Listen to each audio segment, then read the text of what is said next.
What a beautiful day it is. And, I don't know if you've noticed or not, but lately the sky at night has been pretty clear. And when I look up and I see the stars or see Venus glowing brightly over in the western sky, it just reminds me of how massive God's creation is and how tiny I am.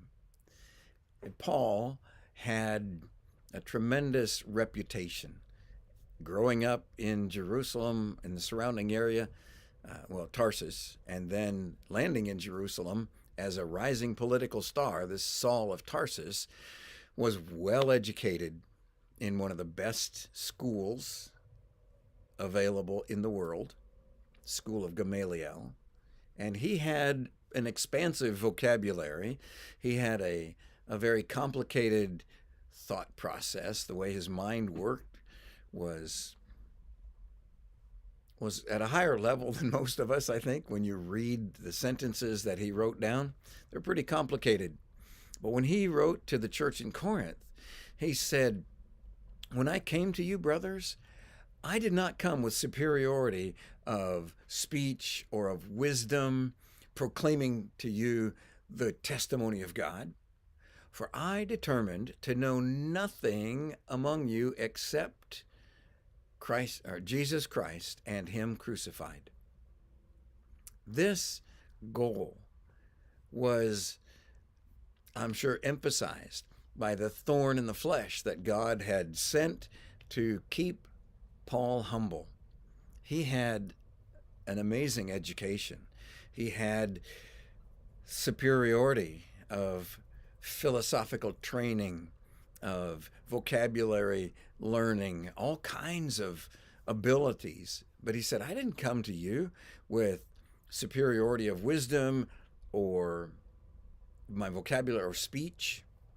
I came to you and I determined that I would know nothing among you except Jesus Christ and Him crucified. That is an excellent pattern for any of us. When you lead a group in prayer, it is not to impress anyone there with your eloquence. It's to come before the throne of grace through Jesus Christ and His righteousness alone.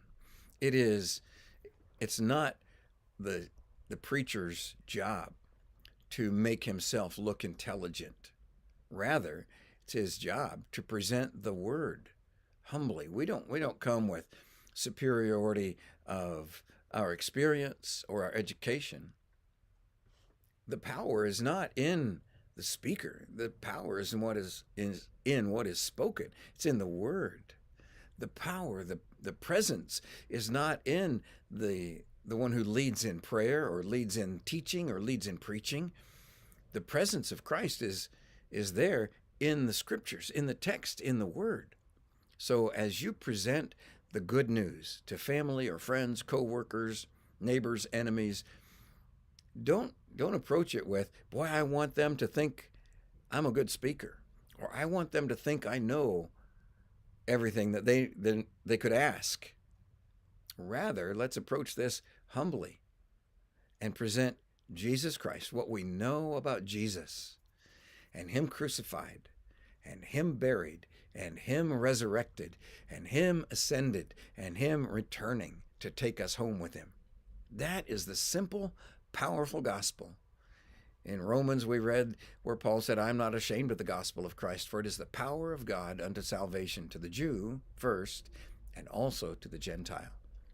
It's the simple, straightforward explanation of how God loves you, because He certainly does. Paul said, I determined to know nothing among you except Jesus Christ and Him crucified. You don't have to impress anybody with your education, your experience, your vocabulary, your philosophical grasp of the way things work.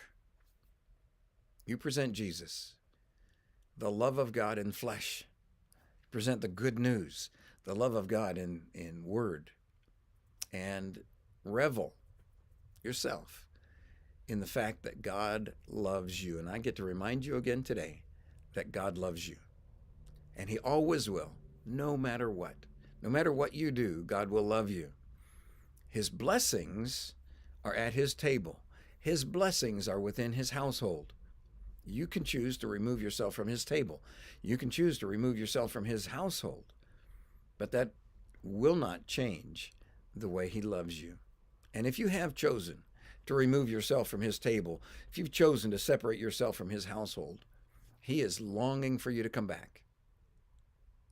And the love and the power that he has expressed through Jesus Christ is more than enough to redeem your soul, to rescue you, to set you free from whatever's entangled you.